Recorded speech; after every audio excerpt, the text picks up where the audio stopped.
Hi, it's Adam here from adaminsights.com. Please check out my blog. I've got some great new lens reviews on there, some new photos. I'd love to hear what you think about them all. Okay, so let's talk about the upcoming Leica M11, or whatever the next M series camera is going to be. Now, I'm not a staff member of Leica, I'm not a reseller, I don't know anything about what their plans are, but I'm not in any way affiliated with Leica, I'm just a customer.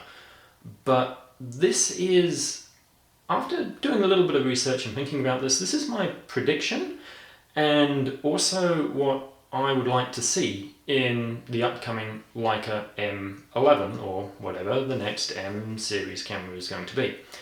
For reference, I'm filming this video about 2 weeks after the Leica M10R has been announced.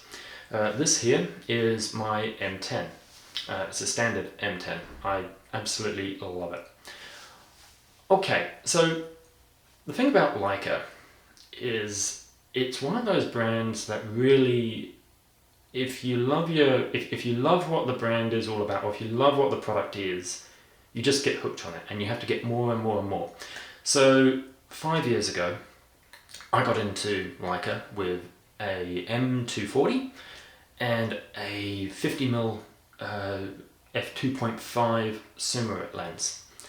It didn't take me long to sell that and upgrade to the MP because I wanted to have the frameline selector lever, and the MP Safari set which I got came with a 35mm f2 Summicron, and I really did actually want to try the 35mm lens and go to something that was a bit faster with the f2.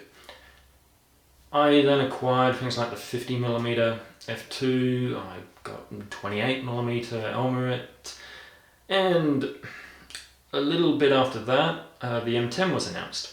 I kind of held off buying the M10 for a little while because it was still 24 megapixels like my MP240 at the time.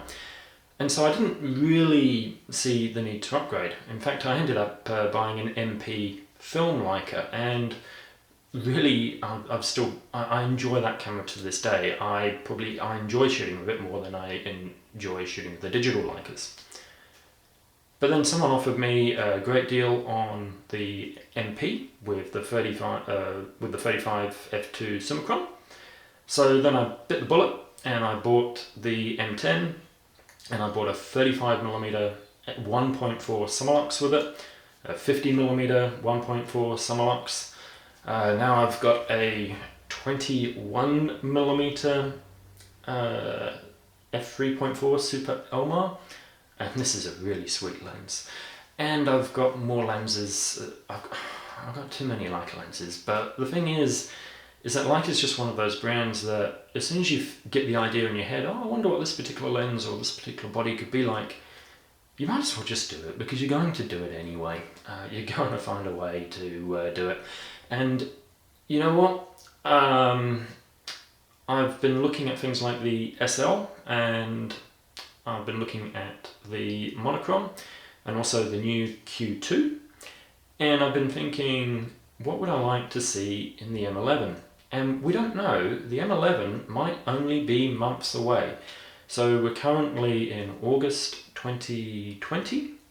I know that the M10R has just been announced, but remember, when the Leica QP was announced at the end of 2018 as a successor or like a pro version of the original Leica Q, which came out in 2015, it was only 6 months after the QP was announced that the Q2 came along.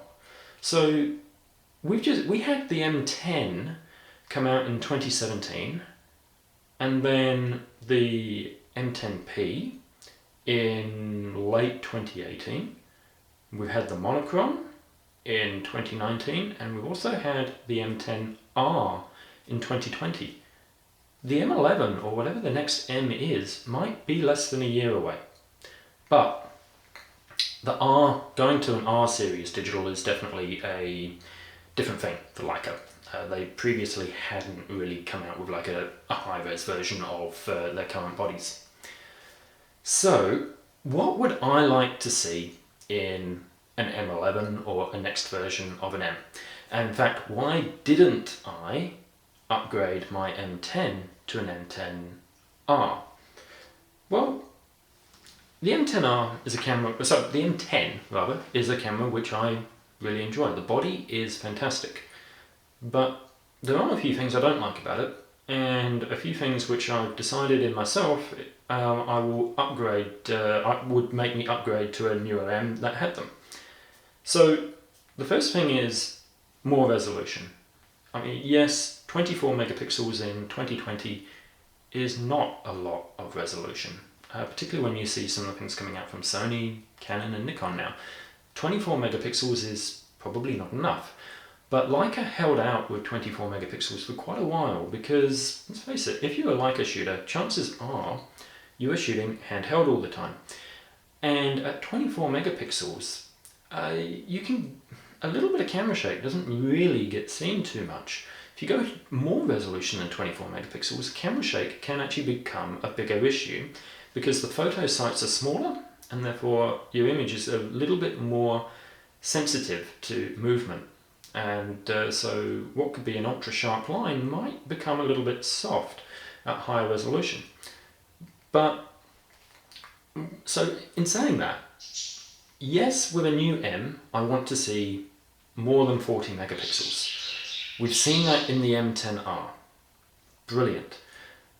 I would also want the ability to flick back to 24 megapixels because I think unless I had an awful lot of light and I could use a fast shutter speed, or I was using a flash or a tripod, if I'm actually shooting handheld in low light situations, I actually would want to bring the resolution back so that camera shake wasn't as apparent with say a 1/30th of a second in shooting in bad light. Or if I had like something like the 1.4 Sunlux is on there, then I might use the high resolution. But I actually, yes, I want a higher resolution M, but I want the ability to shoot at 24 megapixels if I make that decision. Nikon does it, so Leica, please do it. The next thing I want in the next M series camera is dual SD card slots. Seriously, Leica, this is a $10,000 camera body, and there's so many pro cameras out there that have dual SD slots. An SD slot is very cheap.